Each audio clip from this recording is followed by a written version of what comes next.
این سر کرد باسه که امامی حسن اشعری رضا رحمتی خواه لیبی آیا امامی ابو حسن اشعری ناو اصلا که چیه؟ ناوی علی کوڕی ئیسماعیلی کوڕی ئیسحاقی کوڕی سالمە هەشتێن بە پێی ئیمامی ئەبوو حەسەنی ئەشعەری کەوا ئەبوو موسای ئەشعەریە یەکێکە لە سەحابە بەڕێزەکانی پێغەمبەری خوا صلی الله علیه وسلم. ئیمامی ئەبوو حەسەنی ئەشعەری ئایا کەی لەدایک بووە و کەی وەفاتی کردووە؟ ئیمامی ئەبوو حەسەنی ئەشعەری لە ساڵی 260 کۆچی لە شاری بەسڕە لەدایک بووە و لە ساڵی 324 کۆچی لە شاری بەغداد وەفاتی کردووە ڕزا ڕەحمەتی خوای لێبێ. ئەم ئیمامە گەورەیە پێشتر معتەزیلە بوو. ئایا چۆن گەڕایەوە سەر ئەهلی سونە و جەماعە؟ وەکو خۆی ئەبوو حەسەنی ئەشعەری بۆمان دەگێڕێتەوە دەفەرمێت کاتێک معتەزیلە بوو ئەوە بوو کەوا چەند جارێک پێغەمبەری خوا صلی الله علیه وسلم هاتە خەڵم و پێوتم واز لە ڕێگەی معتەزیلە بێرە و وەرە سەر ڕێی ئەهلی سونە و جەماعە. ئەو بوو کەوا چەند جارێک هاتە خەڵم و پێغەمبەری خوا صلی الله علیه وسلم وازم لە ڕێی معتەزیلە هاوت و هاتمە سەر ڕێبازی ئەهلی سونە و جەماعە. ئیمامی ئەبوو حەسەنی ئەشعەری ڕەزا ڕەحمەتی خوا لێبێت لە دوایەوە وازی لەو ڕێبازی معتەزیلە هاوت هات خزمەتێکی زۆری بە ڕێبازی ئەهلی سونە و جەماعە کرد و چەندەها کتێبی دانا و دەگەڕم دەفەرمێن تەفسیری قورئانی کردووە.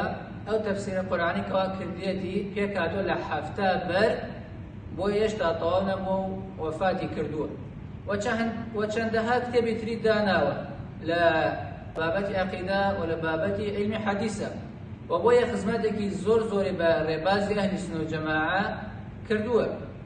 و هەروەها زۆربەی زاناکانی تریشمان کەوا ابن حەجەری ئەسقەلانی، ابن حەجەری هەیتەمی و ئیمامی نەوەوی و ما باقی زاناکانی تر هەرەمیان لەسەر ڕێبازی ئەبوو حەسەنی ئەشعەری بوونە و عەقیدەیان ئەشعەری بووە.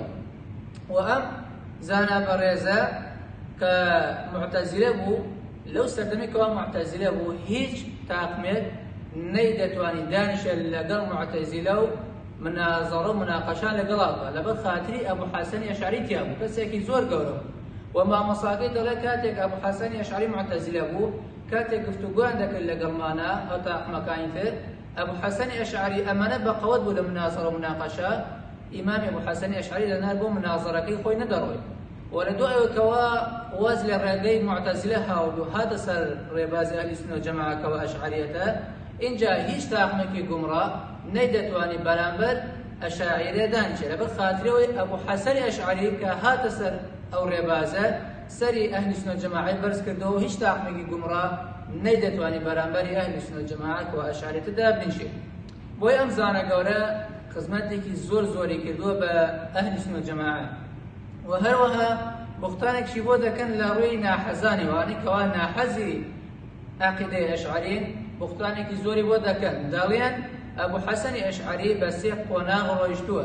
یەکەم معتەزیلە بووە، دوایەوەکەوە وازی هاردووە و هاتە سەر ئەشعەریەت بۆتە ئەشعەریەت، اینجا وازشی لە ئەشعەریەت هاوردووە هاتە سەر ئەهلی سونە و جەماعە. بەڵام ئەمە هیچ ئەسڵێکی نییە و ئاگادار بن خۆشەویستان بە هەر نەخەڵێتە ئەمە هیچ ئەسڵێکی نییە بۆی ئەمە تەنها بوختانێکە و درۆیەکە بەدەمی ئەبوو حەسەنی ئەشعەریەوە دەکەن. بۆی ئیمامی ئەبوو حەسەنی ئەشعەری کە معتەزیلە بوو واز لەو ڕێگە هاورد ها بوو ئەشعەری لە دوایەوە کەوا بوو ئەشعەری لای نەداسن ئەو ڕێبازێت تا بۆ دەقەی وەفاتی کرد. بۆیە ئاگادار بن بە هەڵتان نەخەڵەتێنێ ئەمە کورتێک بوو لە ژیانی ئەبوو حەسەنی ئەشعەری ڕەزا و ڕەحمەتی خوای لێبێت و لە کتێبەکانە زیاتر لەسەری ڕۆژنە هەر کەسێک پێی خۆش بوو باگبەرێتە بۆ سەر کتێبەکان و زانیاری زیاتر دەدا بە دەستان.